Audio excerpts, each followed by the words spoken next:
你以为只要再多想一点，再多准备一点，再多确保一点，事情就会变得比较安全。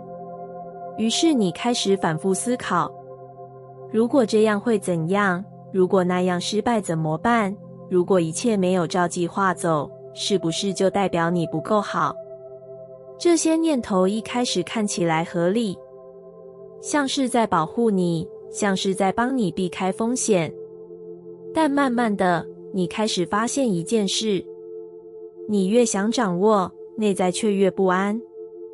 你越想靠近想要的生活，却越觉得它离你很远。那种距离感，不是外在真的拉开了什么，而是你内在的状态正在悄悄改变。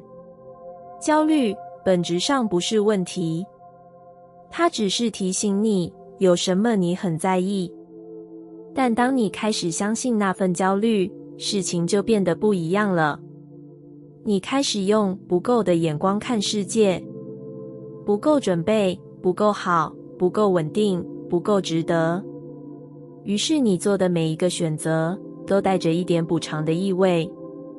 你不是因为真的想要而前进，而是因为你害怕失去，害怕落后，害怕被否定。这样的动力很消耗，它会让你一直动，却很少真正靠近。因为你的方向不是由渴望带领，而是由恐惧推动。当内在是这样的频率，你会开始吸引一些熟悉的状态，不确定、反复，还有那种差一点的感觉。不是因为你不够努力，而是因为你始终站在还不够的位置。你一边想要改变，一边却在心里不断确认自己还没准备好。这样的讯号其实很一致，只是它指向的不是你想要的方向。当你开始看见这一点，你可能会有点挫败，因为你会发现问题不是外在条件，而是你怎么看待自己。但这同时也是一个转机，因为这代表你不需要等外在改变，就可以开始调整。你开始试着慢下来，不是停止行动，而是让每一个行动回到比较稳定的状态。当焦虑出现时，你不再立刻跟着它跑，你先停一下，问自己，现在的我是真的需要做这件事，还是只是因为我害怕？这个问题不会让焦虑立刻消失，但它会让你从里面稍微走出来一点。那一点距离很重要，因为在那里你开始有选择。你可以选择继续被推着走，也可以选择回到一个更稳的地方。慢慢的，你会发现，当你不再用焦虑当作前进的动力，你的步伐反而变得清晰。你做的决定不再只是为了避免失败，而是因为它真的适合你。这样的改变不一定很快，但它会很稳。而当内在开始稳定，你与世界的关系也会改变。你不再一直抓着结果不放，也不再把每一次波动都当成某种警讯。你开始相信事情可以在适合的节奏里发生。于是，你慢慢站回一个不同的位置，不是我还不够，而是我正在走向。这个位置会让你开始吸引不同的经验，不是因为你控制了什么，而是因为你不再用缺乏去定义自己。你终于明白，不是你得先不焦虑才配得到想要的生活，而是当你不再让焦虑决定你的位置，你才真正开始靠近它。事情还没发生，你已经在心里走了很多遍。你想象每一个可能，推演每一种结果，试图把未知变成可预测。那样做的时候，你其实是想安心。你想确定一切会照着你期待的方向前进。于是你开始用力。你调整细节，修正步骤，甚至连还没发生的反应都提前准备好。你以为这样可以让事情更顺利，但慢慢的，你开始发现一件事：你越专注在结果，就越不在当下。你人在这里，心却已经跑到终点。你做着每一个步骤，却没有真正感觉它。过程变得模糊，它只是通往结果的工具，而不是一段可以被经历的路。于是你开始焦躁，只要事情稍微偏离，你就会不安；只要进展不如预期，你就会怀疑。因为你抓得太紧，所以任何变动都像是在失控。那种感觉让人很累。你明明已经做了很多，却没有真正前进的感觉，因为你一直活在还没到的状态里。直到某个时刻，也许是一次小小的失误，也许是一段不如预期的经历，你突然发现，你其实错过了很多。错过那些本来可以感受的细节，错过那些过程中自然发生的连结，甚至错过了自己在这段路上的变化。那一刻，你有点安静下来。你开始问自己，如果结果真的无法完全掌控，那我现在这样抓着，是为了什么？这个问题没有立即的答案，但它让你慢慢松开一点。不是放弃，而是不再那么用力。你开始把注意力从结果拉回来，回到你正在做的事情，回到你当下的感受。一开始，这样的转变不太习惯，你会忍不住又想往前看，又想确认一切是否在轨道上。但你慢慢发现，当你回到过程，你反而更稳。你不再被未来拉着走，也不再因为未知而紧张。你开始感觉到，每一个当下其实都有它自己的完整。你在这里就可以做出选择。你不需要等到最后才知道一切是否值得。这样的状态带来一种新的节奏。你依然在前进，但不再急着抵达。你依然在努力，但不再用力抓住结果。而就在这样的松动里，一种意想不到的事情发生了。事情开始变得顺了，不是因为你控制得更好，而是因为你不再抗拒变化。你开始看见那些原本不在计划里的可能。你开始接住那些过程中出现的机会。你不再只看终点，而是开始真正走在路上。于是你慢慢明白，当你越想控制结果，你就越远离此刻，而此刻才是一切真正发生的地方。当你愿意回来，你不只是找回了过程，你也找回了那个可以自由前进的自己。那种不安不是突然出现的，它像是一条细细的线，藏在你每一个决定的背后。你不一定会察觉，但它一直在。当事情还没发生，你已经开始预想可能的失败。当机会出现，你第一个反应不是靠近，而是衡量风险。你告诉自己，这样比较安全。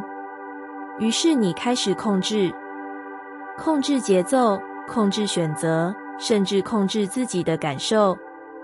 你希望一切在预期之内，希望不要有太多变数，因为变数代表未知，而未知让你不安。这一切看起来合理，甚至让人觉得你很谨慎，很有规划。但慢慢的，你开始感觉到一种隐约的卡住。你做了很多准备，却迟迟没有真正往前。你想了很多可能，却越来越难做出选择。那种停滞，不是因为你不够努力，而是因为你一直在等一个完全确定的时刻。但那个时刻一直没有出现。于是你更用力，你告诉自己，是不是还需要再多掌握一点，再多确认一些细节，再把风险降到更低。可是不管你怎么调整，那份不安都没有真正消失，因为它从来就不是来自外在，它来自你对未知的不信任。当你不相信事情可以自然展开，你就会想抓紧每一个环节。当你不相信自己可以应对变化，你就会想提前掌控一切。这样的控制其实是在对抗一种更深的恐惧，害怕失败，害怕失去，害怕自己撑不住。当你开始看见这一点，你没有立刻放松，反而有点沉默，因为你发现自己不是在追求完美，而是在寻找安全。这个理解让你慢慢停下来，你开始问自己，如果控制无法真正带来安心，那我还可以怎么做？这个问题没有直接的答案，但它让你开始转向。你开始试着在一些小地方放松控制，不是全部放开，而是一点一点。当事情没有照计划走时，你不再立刻修正，而是先看看会发生什么。当情绪出现时，你不再急着压下，而是允许它存在。这样的练习一开始很不习惯，你会想拉回来，会想重新掌握。但慢慢的，你开始发现一件事，有些事情并没有因为你放松而变糟，反而出现了新的可能。有些状况并没有因为你不控制而失控，反而自然找到平衡。这样的经验一点一点的累积，你开始对某些事情多了一点信任，不是盲目的相信，而是一种从经验里长出来的感觉。你开始相信，即使事情没有完全按照预期发生，你也有能力回应。你开始相信，有些结果不需要提前抓住，也会在适合的时候出现。这种相信慢慢取代了原本的紧绷。你不再需要把一切握得很紧，也不再需要为每一个未知提前焦虑。你开始用一种不同的方式前进，不是放弃计划，而是在计划之中留下一点空间。那个空间就是信任。当你带着这份信任行动，你依然会思考，依然会选择，但你的内在不再那么紧。你有余裕去应对变化，也有空间去看见新的方向。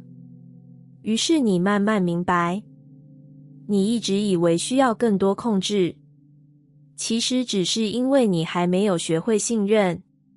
而当信任开始出现，你会发现，很多原本需要用力抓住的东西，其实本来就会在适合的时候来到你面前。你一直以为只要更确定一点，心就会比较安。确定方向，确定结果，确定不会出错，确定一切都在掌控之中。那样的确定像是一种保护，让你在面对未知时有一个可以依靠的地方。于是你开始追寻它。你想把每一步都想清楚，把每个可能都预先处理，甚至希望未来能够提前被安排好。你以为这样就能减少不安，但慢慢的，你开始感觉到一种奇怪的紧缩。你越想抓住确定，选择反而变少了。你越想避免错误，行动反而变慢了。你越想让一切稳定，内在却越来越不自由。那种感觉像是你把自己放进一个框架里，安全，但也限制。你开始不太敢偏离，不敢尝试新的方向，不敢走出原本的路径，甚至不敢诚实地面对自己的变化。因为一旦改变，原本的确定就会动摇，而你害怕那个动摇，于是你选择维持熟悉，维持稳定，维持一种看起来没有风险的状态。但在那样的维持里，你开始慢慢感觉到另一种东西，一种说不上来的压抑，不是因为外在不允许，而是你自己不再允许，不允许自己探索，不允许自己犯错，不允许自己不知道答案。这样的限制一开始让你觉得安心，但久了之后，你开始觉得窒息，因为你内在的某一部分其实是流动的，它会改变，会成长，会想靠近新的可能。当你一直用确定去固定它，那份流动就被压住了。于是你开始感到卡住，不是因为外在没有机会，而是因为你不再允许自己移动。直到某个时刻，你终于意识到一件事，也许你一直追求的确定并没有真正带来安全，它只是让你暂时不需要面对未知，而未知其实一直都在。这个理解一开始有点动摇，因为它意味着你无法完全掌握未来，但同时它也带来一种松动。如果确定本来就无法被抓住，那你是否可以不用再那么用力？你开始尝试放松一点，不是放弃方向，而是允许过程有变化。不是不思考，而是不再要求自己一定要有答案。你开始接受，有些事情可以边走边看，有些选择可以在不完全确定的情况下做出。一开始，这样的状态让人不太习惯，你会有点不安，会想回到原本的控制里。但慢慢的，你开始发现一件事，当你不再紧抓确定，你的空间变大了。你可以尝试，可以调整，可以在过程中修正方向。你不再被单一的答案限制，也不再需要证明自己每一步都正确。这样的状态带来一种轻盈，不是没有风险，而是你不再被风险困住。你开始重新感觉到什么是自由。那不是完全没有不确定，而是在不确定之中，你依然可以选择，你依然可以前进。于是你慢慢明白，你越想抓住确定，就越把自己固定在一个位置。而自由从来都发生在流动之中。当你愿意放松那个抓紧的手，你不只是放开了不确定，你也同时让自己重新回到可以移动的状态。而那个状态，就是你一直在寻找的真正的自由。变化有时候不是没有发生，只是你没有看见。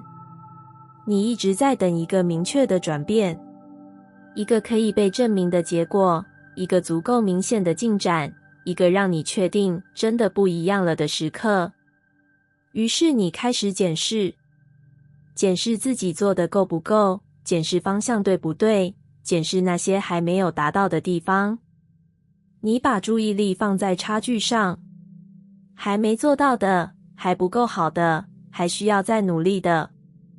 那样的检视让你保持前进，但同时也让你忽略了另一件事，你已经在变了，只是那个变化不像你想象的那么剧烈，它很细微，甚至有点安静，藏在你某一次没有那么激烈的反应里，藏在你某一个选择多停了一下的瞬间，藏在你开始意识到自己感受的那一刻。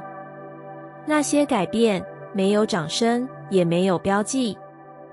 如果你一直往远方看，就很容易错过它们。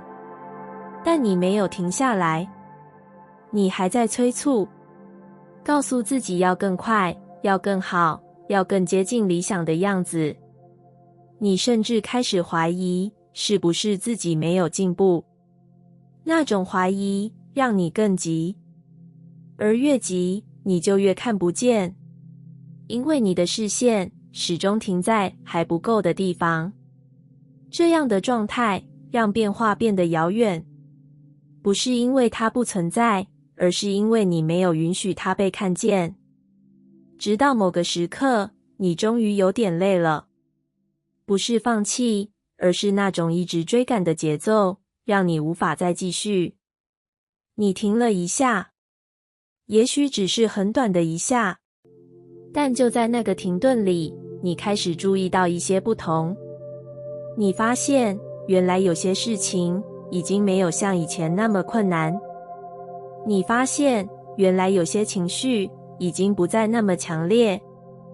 你发现，原来你在某些时刻已经可以用不同的方式回应。那些改变一直都在，只是你之前太急，没有时间去看。当你慢下来，它们才浮现出来。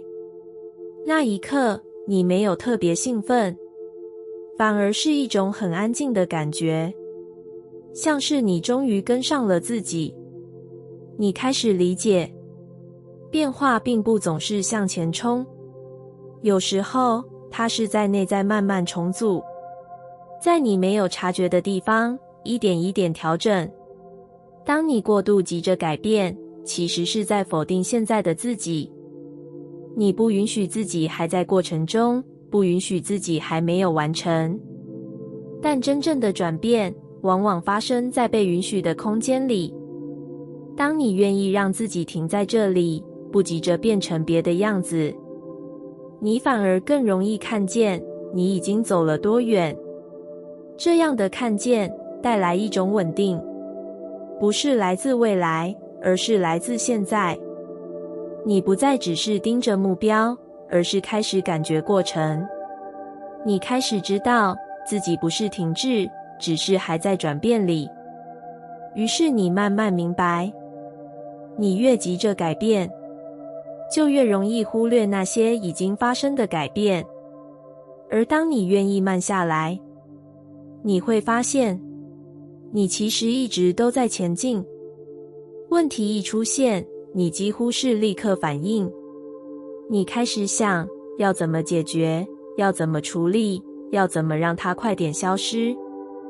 那是一种很熟悉的节奏，像是只要动起来，不舒服就会减少一点。于是你搜寻答案，分析原因，尝试各种方法。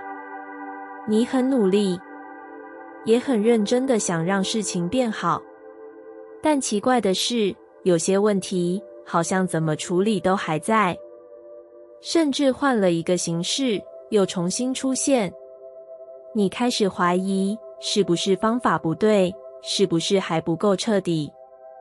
于是你更快、更急、更想找到一个真正有效的解法。但就在这样的加速里，有一件事情被悄悄忽略了。你没有真正停下来看它。你没有问这个问题到底在说什么，你只是在对付它。这样的对付让你保持行动，却也让你一直停在表面。因为你关心的是怎么解决，而不是为什么会出现。当你越急着处理，你就越难靠近本质。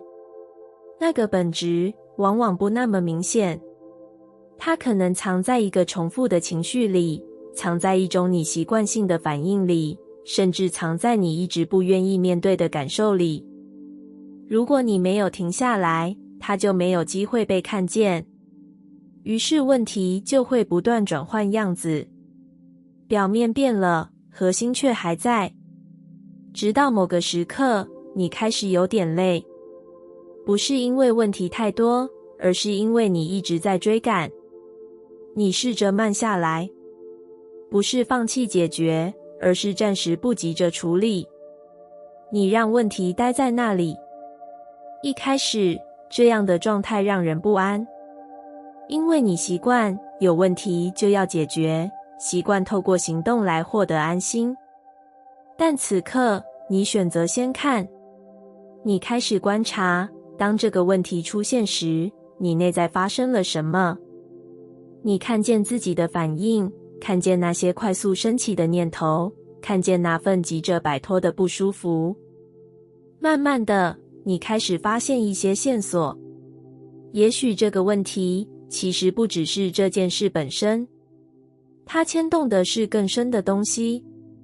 也许是一种害怕被否定，也许是一种习惯性的自我怀疑，也许是一段还没有被消化的经验。那些东西，过去你没有时间去碰，因为你一直在解决表面。当你愿意停下来，它们才慢慢浮现。这样的看见不会立刻让问题消失，但它会让你开始理解。理解之后，你的行动会改变。你不再只是修补外在，而是从内在调整。有些问题会自然减少，有些情境不再重复出现。不是因为你控制得更好，而是因为你终于触碰到源头。于是你慢慢明白，当你越急着解决问题，你其实是在远离它的本质。而真正的转变，往往发生在你愿意停下来，好好看见的那一刻。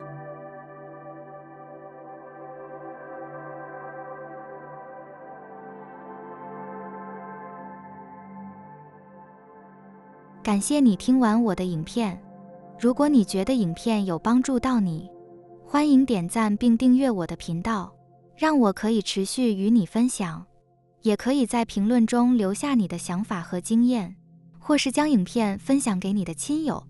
再次感谢你的收听，我们下次再见。